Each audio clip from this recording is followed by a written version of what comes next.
നമസ്കാരം. തിരുവനന്തപുരം മെഡിക്കൽ കോളേജിൽ ഇന്ന് രാവിലെ തീപിടുത്തമുണ്ടായി.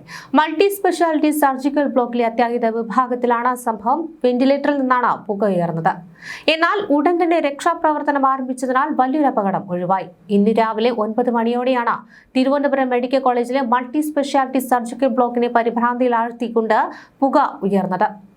ഐസിയുവിലെ ഒരു വെന്റിലേറ്ററിൽ നിന്നുണ്ടായ ഷോർട്ട് സർക്യൂട്ടാണ് തീപിടുത്തത്തിന് കാരണമെന്നാണ് പ്രാഥമിക നിഗമനം. സംഭവം ശ്രദ്ധയിൽപ്പെട്ട ഉടൻ തന്നെ ആശുപത്രി അധികൃതരും ജീവനക്കാരും ചേർന്ന് ഐസിയുവിൽ ഉണ്ടായിരുന്ന 33 രോഗികളെയും സുരക്ഷിത സ്ഥാനങ്ങളിലേക്ക് മാറ്റി. ഇവരെ നിലവിൽ ട്രോമ കെയർ ഐസിയുവിലേക്കാണ് മാറ്റിയിരിക്കുന്നത്. അഗ്നിശമന സേന ഉടൻ സ്ഥലത്തെത്തി തീ പൂർണ്ണമായും നിയന്ത്രണ വിധേയമാക്കി. സർജിക്കൽ ബ്ലോക്കിലെ ഒരു വെന്റിലേറ്ററിൽ നിന്നാണ് പുക ഉയർന്നത്. രോഗികളെല്ലാം സുരക്ഷിതരാണ്. അവരെ ട്രോമ ഐസിയുവിലേക്ക് മാറ്റിയിട്ടുണ്ട്. ചില ഉപകരണങ്ങൾക്ക് കേടുപാടുകൾ സംഭവിച്ചിട്ടുണ്ട് എന്നതൊഴിച്ചാൽ മറ്റു വലിയ നാശനഷ്ടങ്ങളില്ല. രോഗികളുടെ കൂട്ടിരിപ്പുകാരുമായി സംസാരിക്കുകയും ആരും ഭയപ്പെടേണ്ട സാഹചര്യമില്ലെന്നുമാണ് മേയർ വി രാജേഷിന്റെ പ്രതികരണം. നിലവിൽ ആശുപത്രിയുടെ പ്രവർത്തനം സാധാരണ നിലയിലായിട്ടുണ്ട്. പരിക്കുകളോ മറ്റ് അനിഷ്ട സംഭവങ്ങളോ റിപ്പോർട്ട് ചെയ്തിട്ടില്ല. എങ്കിലും ഷോർട്ട് സർക്യൂട്ട് സംബന്ധിച്ച് കൂടുതൽ പരിശോധനകൾ നടത്തുമെന്നാണ് അധികൃതർ അറിയിച്ചത്. മെഡിക്കൽ കോളേജിലെ സർജിക്കൽ ബ്ലോക്കിലെ പുക പൂർണ്ണമായും നീക്കം ചെയ്തു കഴിഞ്ഞു. അഗ്നിശമന സേനയുടെ 2 യൂണിറ്റുകൾ സ്ഥലത്തെത്തിയാണ് തീ അണച്ചത്. നിലവിൽ കെട്ടിടത്തിനുള്ളിലെ സുരക്ഷാ പരിശോധനകൾ പൂർത്തിയാക്കി വരികയാണ്.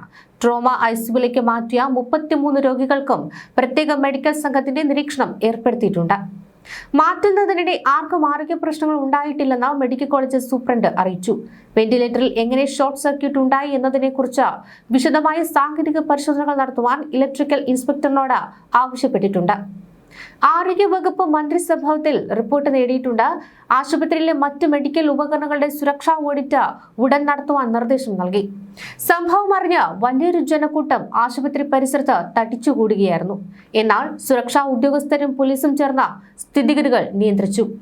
രോഗികളുടെ കൂട്ടിരിപ്പുകാർക്ക് ആവശ്യമായ വിവരങ്ങൾ നൽകുവാൻ പ്രത്യേക ഹെൽപ്പ് ഡെസ്കും തുറക്കുമെന്ന് മേയർ അറിയിച്ചിട്ടുണ്ട്. സർജറി വിഭാഗങ്ങളുടെയും പ്രവർത്തനം തടസ്സമില്ലാതെ തുടരുകയാണ്. വരും മണിക്കൂറുകളിൽ സർജിക്കൽ ബ്ലോക്കിലെ പ്രവർത്തനം പൂർണ്ണമായും സാധാരണ നിലയിലാക്കുമെന്നാണ് അധികൃതർ നൽകുന്ന സൂചന.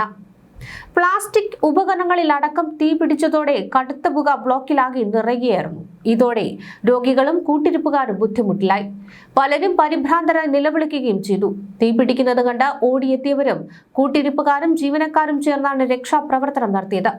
ചില്ലുവാതിലടക്കം അടിച്ചു പൊട്ടിച്ചാണ് അവർ ഐസിയുവിൽ ഉണ്ടായിരുന്ന രോഗികളെ പുറത്തെത്തിച്ചത്.